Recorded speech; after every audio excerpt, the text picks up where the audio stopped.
All right, guys, I kind of want you to really understand the sticking process and how you hold things, okay? Do you see these finger glitches there? Okay, do you see those? Thumb and middle finger in those. Your fingers need to be bent like a spider or like a piano player, okay? When you uncap, the tab needs to be up, okay? When you're sticking, you test it. When you're sticking, the finger is pulling back the whole time, because if it threads, if it slides forward, that's not sharp. Okay, that's the catheter, that's not the stylet. So you want your finger pulling back, okay? Fingers bent, you need to be able to see inside of there to see your flashback. All right? Okay, all that makes pretty good sense. Now, I am placing my thumb on top of the catheter. So, do you see the metal stylet coming out? And of course, the sharpest point is at the end, and that's a big hole. That means as soon as you nick the vein, you get flash. As soon as you nick the vein. Okay, so here's what that looks like. When you nick the vein, I've got flash. I'm so excited. And look, I can't thread it. The catheter is not in the center of the vein. You got blood because that big old honking bevel with the hole in it is going to give you blood as soon as you hit the vein. Y'all don't have any problems hitting the vein.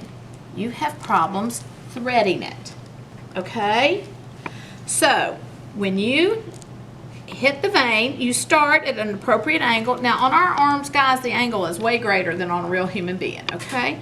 You stick, if I keep going at that angle, I'm going all the way through the vein.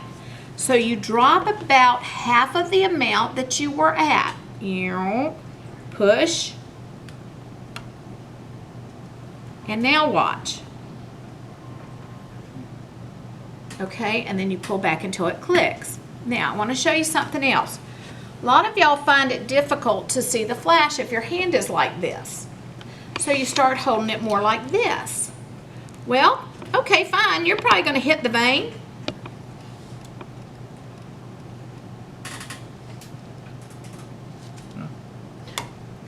Problem is, I can't thread it. My fingers are already straight. See?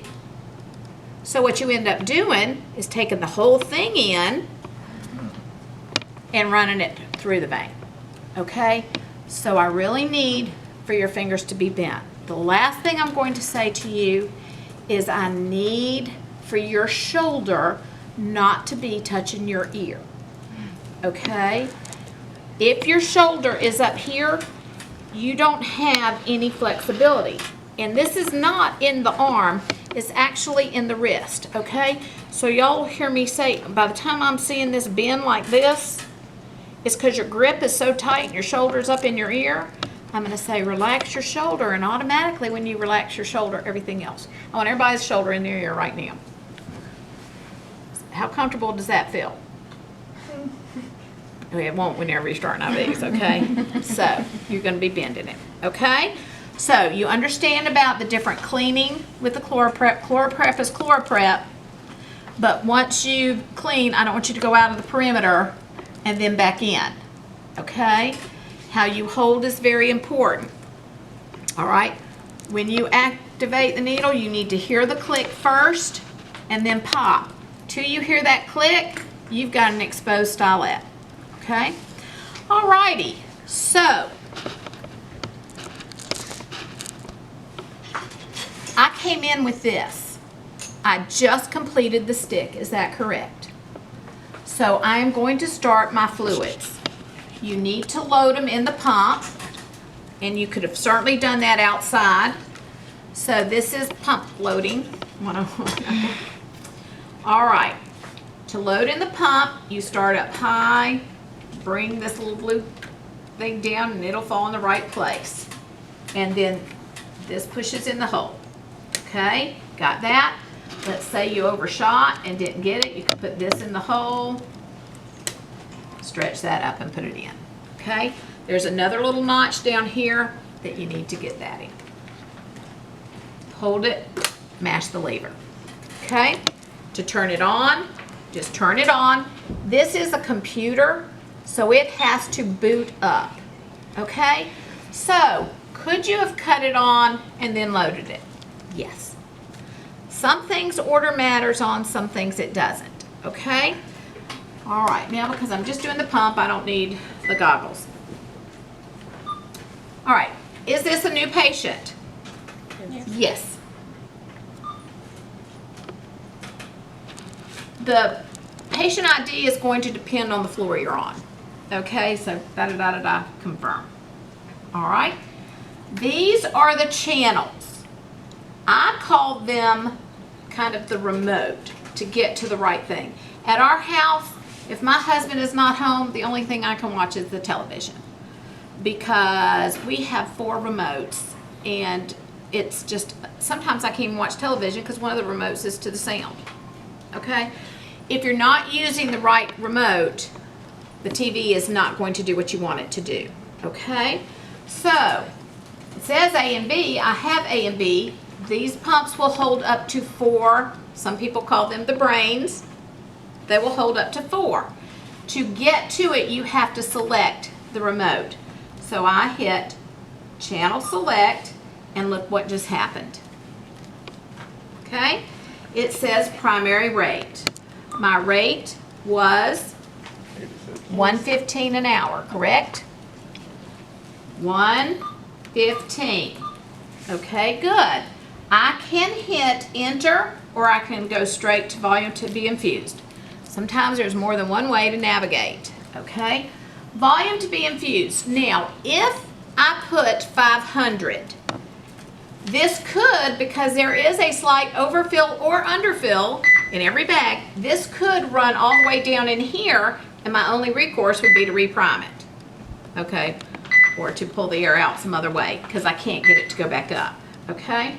All right, so I'm gonna set 450.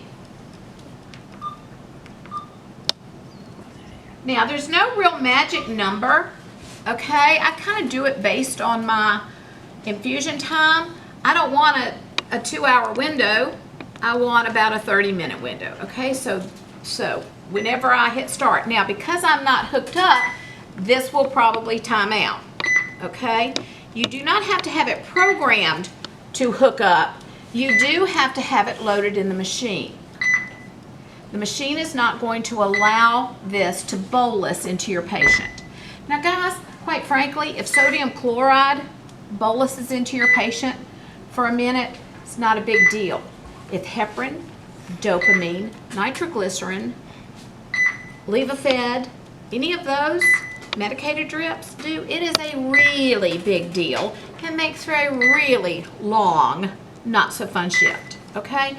So for right now, y'all are thinking when I'm connecting it to the patient, it's loaded in the machine, okay? All right. This is loaded, and I will probably more than likely have to re-plug in. I want y'all to understand about following yourself. Now, the absolute correct teaching method is that you clean before you plug anything in, okay? Well, that's all well and good, but people get real sloppy, okay? When you're doing an IV push medicine,